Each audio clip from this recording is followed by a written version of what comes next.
Hello everyone, welcome to our channel Melting Math. இந்த வீடியோவில் நம்ம என்ன பார்க்க போகிறோம்னா 6th standard science term 2 unit 5 செல்லை பற்றி தான் இந்த வீடியோவில் நம்ம பார்க்க போகிறோம். இதுக்கு அடுத்த வீடியோவில் இதே செல்லுக்கான book back question and answers வரும். அதோட லிங்க்கை நான் டிஸ்கிரிப்ஷன்லேயும் ஃபஸ்ட் கமெண்ட்லேயும் கொடுக்குறேன். ஓகேவா? ஸோ இப்போ இந்த யூனிட்குள்ளே போகலாம். ஃபஸ்ட்டு பேசிக்காக செல்லுனா என்னன்னு பார்க்கலாம். இதை பாருங்கள், இந்த ரெண்டு இமேஜ் இருக்குங்க. இந்த ஃபஸ்ட் இமேஜை பாருங்கள். இது ஒரு செவுரு. ஓகேவா? செவுரில் இந்த செங்கல் இருக்குல்ல, இந்த செங்கலை தான் நம்ம பில்டிங் பிளாக், பேசிக் பில்டிங் பிளாக்னு சொல்லுவோம். ஏன்னா இந்த செங்கல்லாம் சேர்ந்து தான் இந்த செவுரை அமைச்சிருக்கு. ஓகேவா?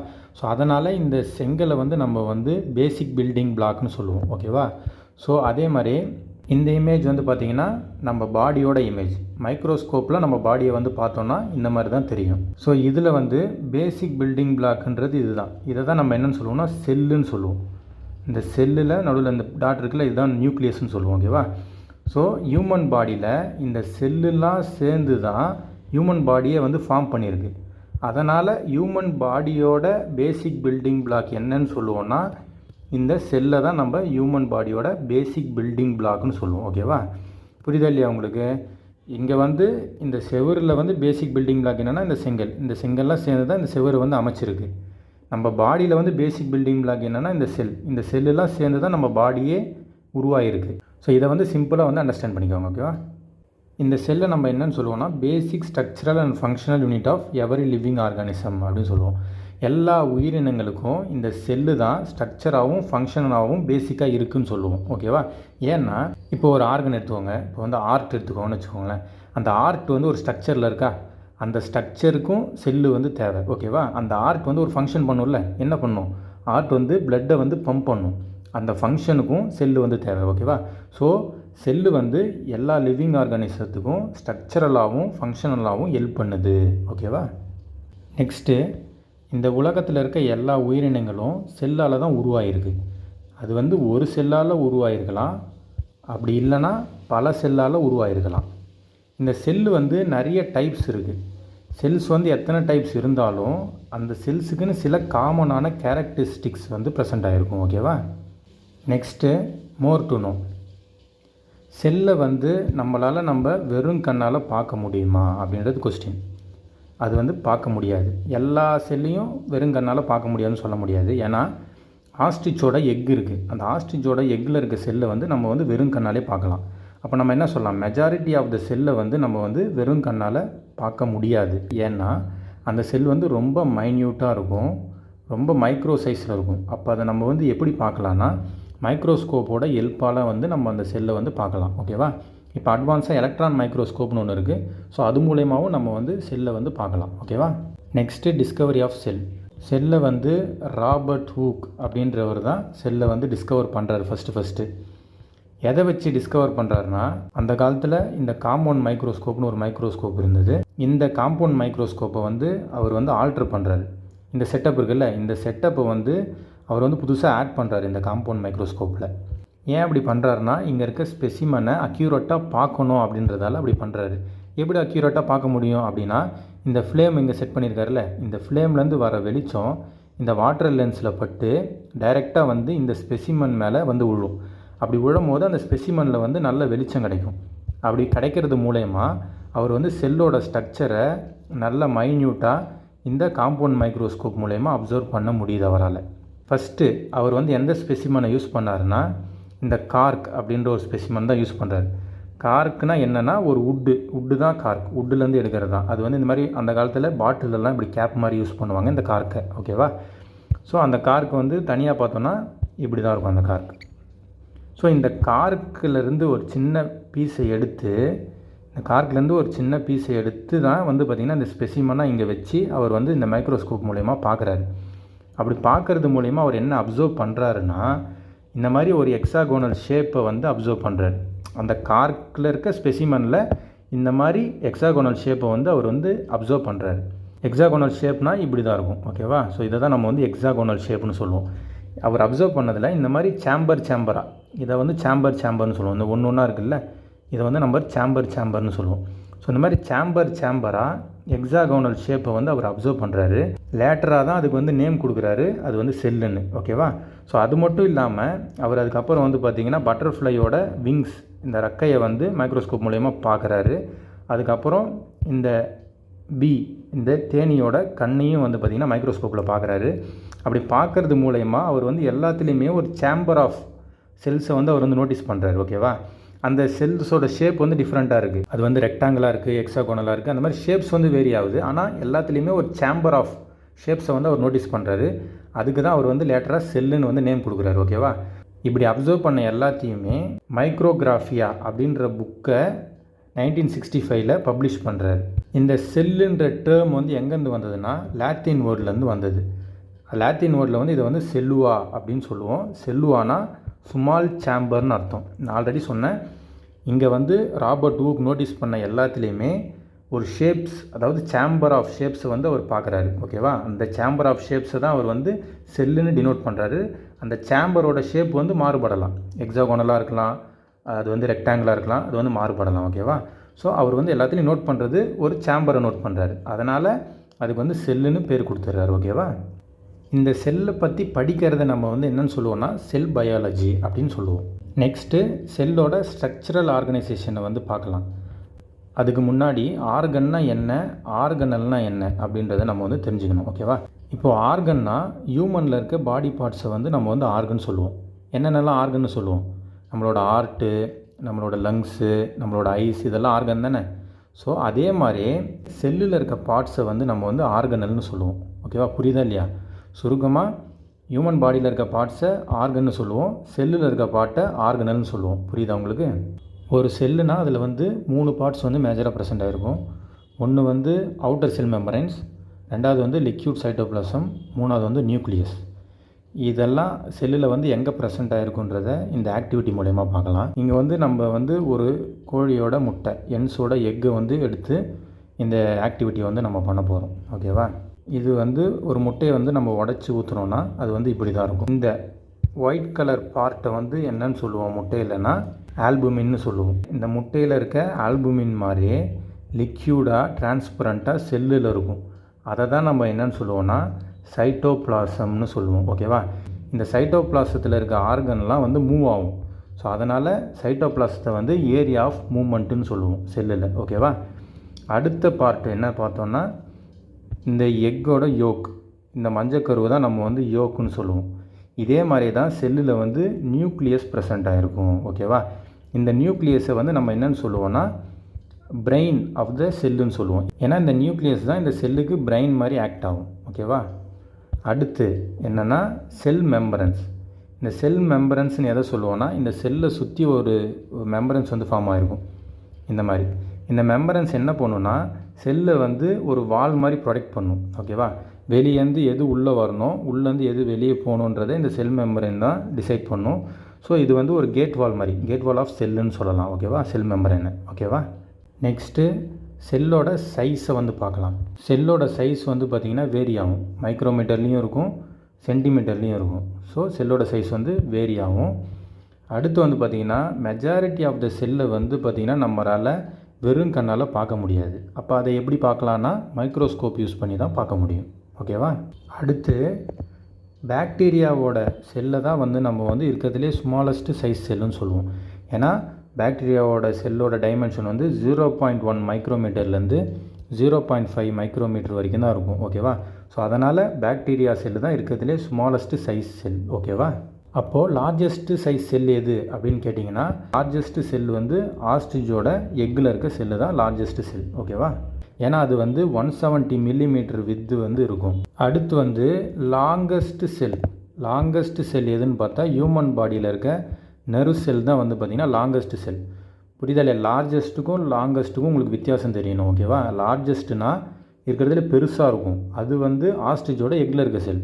லாங்கஸ்ட்டுனா இருக்கிறதுல நீட்டாக இருக்கும், அது வந்து பார்த்திங்கன்னா ஹியூமன் பாடியில் இருக்க நர்வ் செல். புரியுதா உங்களுக்கு?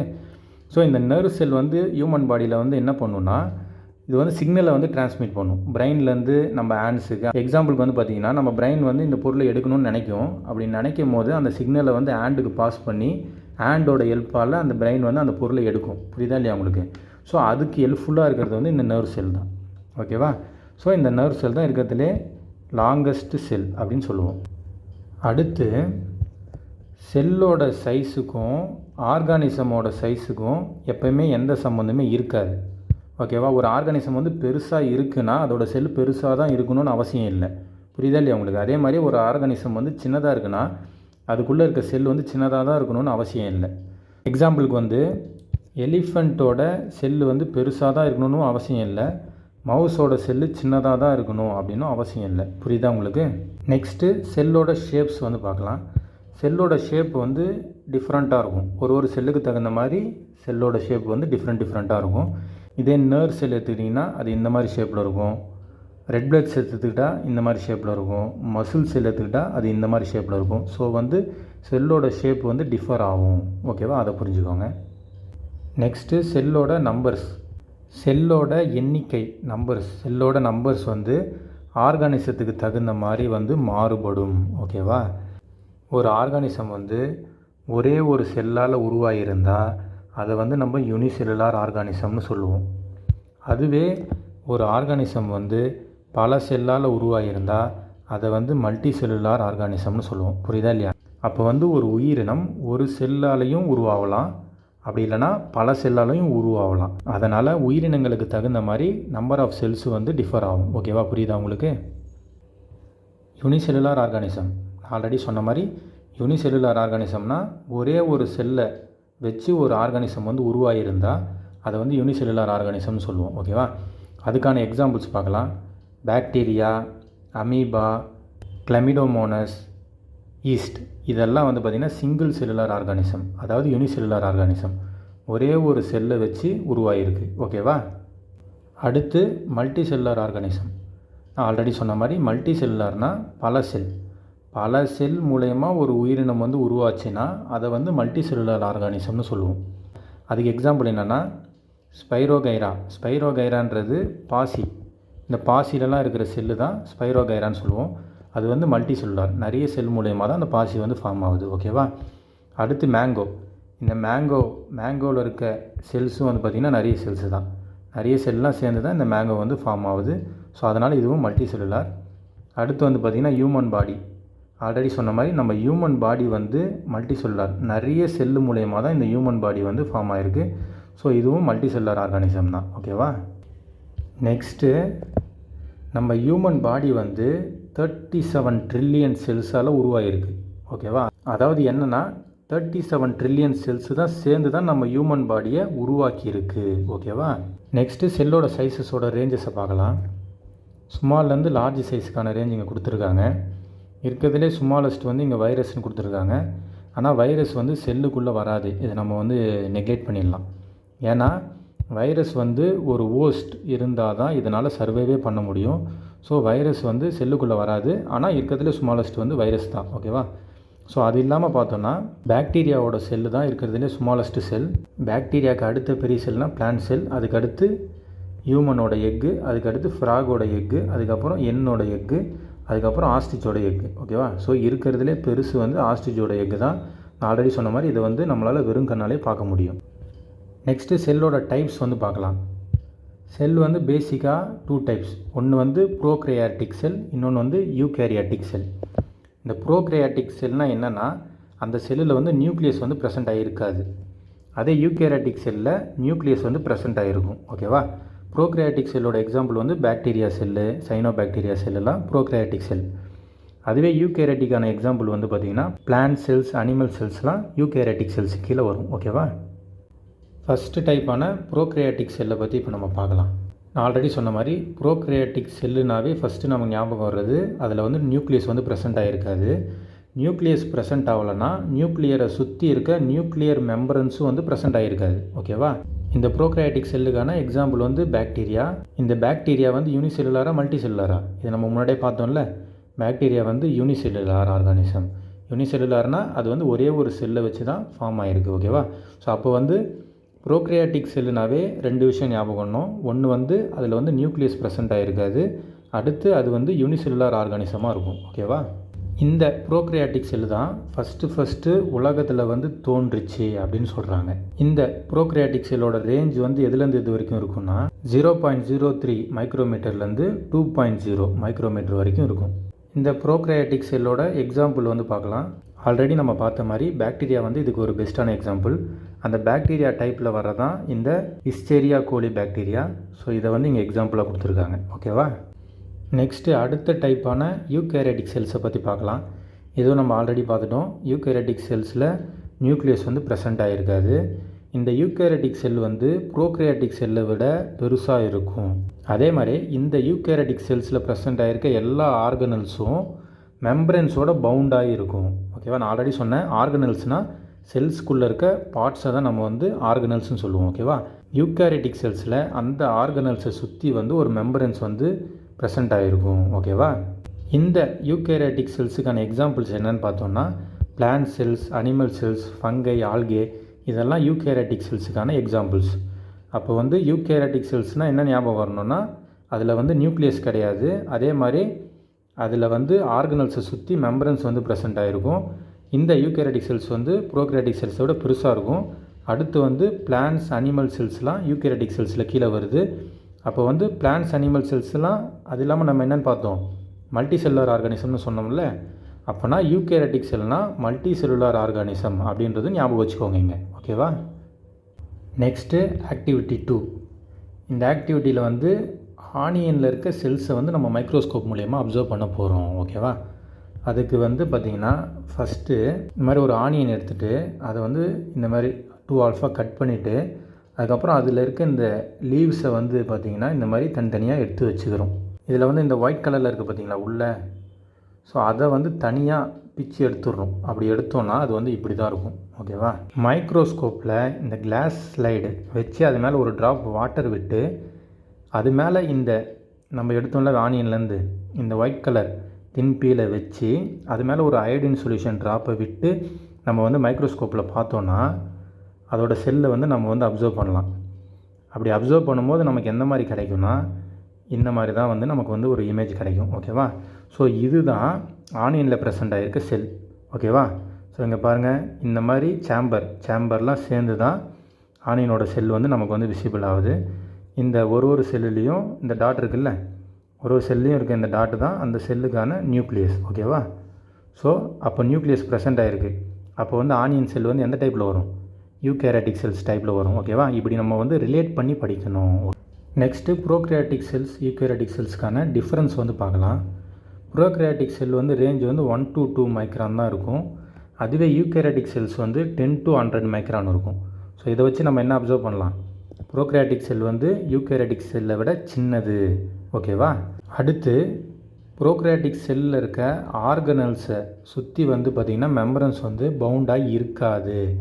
அதுவே யூகேரியாட்டிக் செல்ஸில் இருக்க ஆர்கனல்ஸை சுற்றி மெம்பரன்ஸ் வந்து பவுண்டாகி இருக்கும். ஓகேவா? ப்ரோக்ரியாட்டிக் செல்லில் நியூக்ளியஸே ஒன்று இருக்காது. அதனால் நியூக்ளியஸை சுற்றி இருக்க நியூக்ளியர் மெம்பரன்ஸும் ப்ரோக்ரியாட்டிக் செல்லில் இருக்காது. அதே யூகேரியாட்டிக் செல்லில் வந்து நியூக்ளியஸ் வந்து ப்ரெசென்ட் ஆகிருக்கும். அதனால் நியூக்ளியஸை சுற்றி இருக்க நியூக்ளியர் மெம்பரன்ஸும் ப்ரெசென்ட் ஆகிருக்கும். ஓகேவா? ப்ரோக்ரியாட்டிக் செல்லில் நியூக்ளியஸே இல்லைன்றதால நியூக்ளியும் இருக்காது. யூகேரியாட்டிக் செல்லில் நியூக்ளியஸ் இருக்கிறதால நியூக்ளியை வந்து ப்ரெசென்ட் ஆகிருக்கும். ஓகேவா? இதுதான் பேசிக்கான difference. Next plant and animal செல்ஸை பற்றி பார்க்கலாம். இந்த பிளான்ட் செல், அனிமல் செல் ரெண்டுமே யூகேரியாட்டிக் செல்ஸு கீழே தான் வருது. யூகேரியாட்டிக் செல்ஸ்னாவே நமக்கு தெரியும், அதில் வந்து நியூக்ளியஸ் வந்து ப்ரெசென்ட் ஆகிருக்கும். ஓகேவா? பிளான்ட் செல்லை பற்றி இப்போ டீட்டெயிலாக பார்க்கலாம். பிளான்ட் செல் வந்து யூஸ்வலாக லார்ஜர் சைஸில் இருக்கும், பெரிய சைஸில் இருக்கும். அதே மாதிரி இது வந்து ஆடாகவும் இருக்கும். ஓகேவா? பிளான்ட் செல்லில் வந்து செல் வாலோடு சேர்ந்து செல் மெம்பரன்ஸும் வந்து ப்ரெசென்ட் ஆகிருக்கும். செல் மெம்பரன்ஸ்னால் இந்த செல் வாலோடு சேர்ந்து, இதுதான் செல் வால்னால் செல் வாலை மேலே செல் மெம்பரன்ஸும் ப்ரெசென்ட் ஆகிருக்கும். ஓகேவா? அடுத்து பிளான்ட்டில் வந்து குளோரோபிளாஸ்ட் அப்படின்ற ஒரு ஆர்கனல் வந்து ப்ரெசென்ட் ஆகிருக்கும். இந்த குளோரோபிளாஸ்ட் வந்து குளோரோஃபில்லை வந்து கண்டெயின் பண்ணியிருக்கும். நமக்கு தெரியும் பிளான்ட்டில் வந்து ஃபோட்டோசிந்தசிஸ் ப்ராசஸ் வந்து நடக்கிறதுக்கு இந்த குளோரோபிளாஸ்ட் வந்து ரொம்ப இம்பார்ட்டண்டான ஒன்று. அது மூலயமா தான் நமக்கு வந்து ஃபுட்டே பிளான்ட் வந்து ப்ரொடியூஸ் பண்ணுது. ஓகேவா? அதே மாதிரி பிளான்ட் செல்லில் வந்து லார்ஜ் வேக்யூல்ஸ் வந்து லார்ஜாக இருக்கும். வேக்யூல்ஸ்னால் என்னென்னா ஃபுட்டு, வாட்டரு, கெமிக்கல்ஸ் இதெல்லாம் ஸ்டோர் பண்ணி வச்சுக்கும் இந்த வேக்யூல்ஸ். ஓகேவா? அதே மாதிரி பிளான்ட் செல்லில் வந்து சென்ட்ரியோலிஸ் வந்து ஆப்சண்ட்டாக இருக்கும். ஓகேவா? நெக்ஸ்ட்டு அனிமல் செல்லை பற்றி பார்க்கலாம். அனிமல் செல் வந்து பிளான்ட் செல்ஸை விட சின்னதாக தான் இருக்கும். ஓகேவா? அதே மாதிரி பிளான்ட் செல் வந்து ஆடாக இருக்கும். இங்கே அனிமல் செல் வந்து அவ்வளோ ஆடாலாம் இருக்காது. ஓகேவா?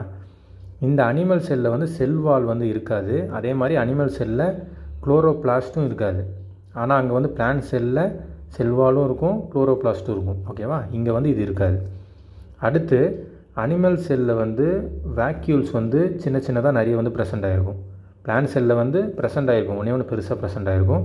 ஆனால் இங்கே வந்து நிறைய சின்ன சின்னதாக வந்து ப்ரெசென்ட் ஆகிருக்கும். ஓகேவா, சென்ட்ரியோலிஸ் வந்து அனிமல் செல்லில் ப்ரெசென்ட் ஆகிருக்கும். ஓகேவா, நெக்ஸ்ட்டு செல்லோட 3 டைமென்ஷனல் ஸ்ட்ரக்சரை இங்கே நம்ம பார்க்குறோம். ஓகேவா, 3 டைமென்ஷனல் ஸ்ட்ரக்சர்னால் என்னென்னா, இந்த மாதிரி 3 டைமென்ஷன், இது ஒன்று, இது ஒன்று, இது ஒன்று, இந்த மாதிரி 3 டைமென்ஷனை நம்ம வந்து ஒரே இமேஜில் வந்து நம்மளால் பார்க்க முடியும். அதுதான் 3 டைமென்ஷன். இந்த 3 டைமென்ஷன் இமேஜில் வந்து நம்ம அது உள்ளே இருக்க இந்த ஆர்கனல்ஸ் எல்லாமே நம்ம வந்து அக்யூரேட்டாக நோட்டீஸ் பண்ண முடியும். ஓகேவா, ஸோ அதுதான் 3 டைமென்ஷனல் இமேஜோட பெனிஃபிட். இப்போ வந்து 2 டைமென்ஷனலுக்கும் 3 டைமென்ஷனலுக்கும் இருக்க வித்தியாசத்தை வந்து இப்போ நம்ம பார்க்கலாம். 2 டைமென்ஷனில் ஒரு இமேஜ் வரைஞ்சோன்னா அது இப்படி தான் ரவுண்ட் ஷேப்பில் இருக்கும். அது வந்து 2 டைமென்ஷன் மட்டும்தான் நமக்கு வந்து காட்டும். ரொம்ப அக்யூரேட்டாக அது உள்ளே இருக்க பார்ட்ஸ்லாம் நம்மளால் பார்க்க முடியாது 2 டைமென்ஷனல் இமேஜில். ஓகேவா, அதுவே 3 டைமென்ஷனல் இமேஜ் எப்படி இருக்கும்னா இந்த மாதிரி ஸ்பெரிக்கலாக இருக்கும். இந்த மாதிரி ஸ்பெரிக்கலாக இருக்கிறதால இங்கே வந்து பார்த்திங்கன்னா நம்ம வந்து பாருங்கள் நிறைய டைமென்ஷன் வந்து 3 டைமென்ஷனை வந்து இந்த இடத்துல நம்மளால் பார்க்க முடியுது. ஓகேவா, எப்போவுமே அனிமல் செல் எப்படி இருக்குன்னா ஸ்பெரிக்கல் ஷேப்பில் மட்டும்தான் இருக்கும், ரவுண்ட் ஷேப்லலாம் இருக்காது. ஓகேவா, ஸோ நம்ம வந்து புக்கில் வந்து டயக்ராம் வரையும் போது அது வந்து பார்த்திங்கன்னா ரவுண்ட் ஷேப்பில் வந்து ரெப்ரசன்ட் பண்ணியிருக்காங்க, ஏன்னா 2D இமேஜில். ஆனால் ஆக்சுவலாக வந்து பார்த்திங்கன்னா அது வந்து ஸ்பெரிக்கல் ஷேப்பில் தான் இருக்கும். அது வந்து 3 டைமென்ஷனாக பார்க்கும்போது நம்மளால் அதை வந்து நோட்டீஸ் பண்ண முடியும். ஓகேவா, இப்போ வந்து செல்ஸில் இருக்க காம்போனன்ட்ஸும் அதோட ஃபங்க்ஷன்ஸும் நம்ம வந்து பார்க்கலாம். காம்போனன்ட்ஸ் செல்லில் இருக்க பார்ட்ஸ், அதை நம்ம என்னென்னு சொல்லுவோம், ஆர்கனல்ஸ்னு சொல்லுவோம். அதை நம்ம பார்த்தோம்ல. ஸோ இப்போ வந்து செல்லோட ஆர்கனல்ஸும் அதோட ஃபங்க்ஷனும் வந்து என்னென்னு ஒன்று ஒன்றா பார்க்கலாம். ஓகேவா, ஃபஸ்ட்டு வந்து செல்வால். செல்வால் வந்து பார்த்திங்கன்னா செல்லை சுற்றி வந்து ப்ரெசென்ட் ஆகிருக்கும். இது வந்து செல்லை வந்து ப்ரொடெக்ட் பண்ணும். ஓகேவா, செல்லை வந்து ஸ்டிஃபாகவும் ஸ்ட்ராங்காகவும் வச்சுக்கிறதுக்கு ரீசன் வந்து இந்த செல்வால் தான். அதனால் இந்த செல்வாலை நம்ம என்னென்னு சொல்லுவோம்னா சப்போர்ட்டர் அண்டு ப்ரொடெக்டர்னு சொல்லுவோம். ஓகேவா, அடுத்து வந்து செல் மெம்பரன். செல் மெம்பரன் வந்து என்ன பண்ணுன்னா செல்வாலை சுற்றி வந்து ப்ரெசென்ட் ஆகிருக்கும். ஓகேவா, அது வந்து இது வந்து ஹோல்ஸ் அண்ட் ப்ரொடெக்ட்ஸ் த செல். செல்லை வந்து ப்ரொடெக்ட் பண்ணும். எது வந்து செல்லுக்குள்ளே வரலாம், எது வந்து வெளியே போகலாம் அப்படின்றத டிசைட் பண்ணுறது இந்த செல் மெம்பரன்ஸ் தான். ஓகேவா, அதனால் இந்த செல் மெம்பரனை நம்ம என்னென்னு சொல்லுவோம்னா கேட் ஆஃப் செல், செல்லோட ஒரு கேட்டுன்னு சொல்லுவோம். ஓகேவா, அடுத்து வந்து சைட்டோபிளாசம். இந்த சைட்டோபிளாசம் வந்து நம்ம ஆக்டிவிட்டி 1ல் பார்த்த மாதிரி இது வந்து எப்படி இருக்குன்னா வாட்டரியாக ஜெல்லியாக இருக்கும். ஓகேவா, ஸோ அதுக்குள்ளே இருக்க ஆர்கனல்ஸ் வந்து பார்த்திங்கன்னா மூவ் ஆகும். அதனால் இதை நம்ம என்னென்னு சொல்லுவோம்னா ஏரியா ஆஃப் மூவ்மெண்ட்டுன்னு சொல்லுவோம். ஓகேவா, நெக்ஸ்ட்டு வந்து மைட்டோகாண்ட்ரியா. இந்த மைட்டோகாண்ட்ரியா தான் எனர்ஜியை வந்து ப்ரொடியூஸ் பண்ணி செல்லுக்கு வந்து சப்ளை பண்ணும். ஓகேவா, ஸோ அதனால் இந்த மைட்டோகாண்ட்ரியா நம்பர் வந்து செல்லோட பவர் ஹவுஸ்னு சொல்லுவோம். அடுத்து இந்த குளோரோபிளாஸ்ட். இந்த குளோரோபிளாஸ்ட் ஆர்கனல்ஸில் தான் இந்த குளோரோஃபில்ன்ற க்ரீன் பிக்மெண்ட் வந்து ப்ரெசென்ட் ஆகிருக்கும். ஸோ இது தான் சன்லைட்டை வந்து வச்சு ஃபோட்டோசிந்தசிஸ் ப்ராசஸ் மூலயமா ஃபுட்டை வந்து ப்ரொடியூஸ் பண்ணும். ஓகேவா, ஸோ அதனால் இது வந்து செல்லோட ஃபுட் ப்ரொடியூசர் அப்படின்னு சொல்லுவோம். அடுத்து வேக்யூல்ஸ். இந்த வேக்யூல்ஸ் தான் செல்லில் வந்து ஃபுட்டு, வாட்டரு, கெமிக்கல்ஸ்லாம் ஸ்டோர் பண்ணும். அதனால் இதை வந்து நம்ம ஸ்டோரேஜ் டேங்க்னு சொல்லுவோம். அடுத்து நியூக்ளியஸ். இந்த நியூக்ளியஸை தான் நம்ம வந்து செல்லோட பிரெயின்னு சொல்லுவோம். ஏன்னா இது வந்து செல்லோட ஆக்டிவிட்டியை கண்ட்ரோல் பண்ணும், ரெகுலேட் பண்ணும். ஸோ அதனால் இதை வந்து நம்ம என்னென்னு சொல்லுவோம் கண்ட்ரோல் சென்டர்னு சொல்லுவோம். ஓகேவா, நெக்ஸ்ட்டு நியூக்ளியர் மெம்பரன்ஸ். இந்த நியூக்ளியர் மெம்பரன்ஸ் வந்து நியூக்ளியஸை சுற்றி வந்து ப்ரெசென்ட் ஆகிருக்கும். இந்த நியூக்ளியர் மெம்பரன்ஸ் தான் நியூக்ளியஸ் உள்ள எது வந்து உள்ளே போகலாம், எது வந்து வெளியே வரலான்றதை டிசைட் பண்ணுறதே இந்த நியூக்ளியர் மெம்பரன்ஸ் தான். அதனால் நம்ம இதை என்னென்னு சொல்லுவோம்னா நியூக்ளியஸோட கேட் அப்படின்னு சொல்லுவோம். ஓகேவா, that's it. Subscribe to our channel Melting Math and don't forget to press the bell icon. Thank you.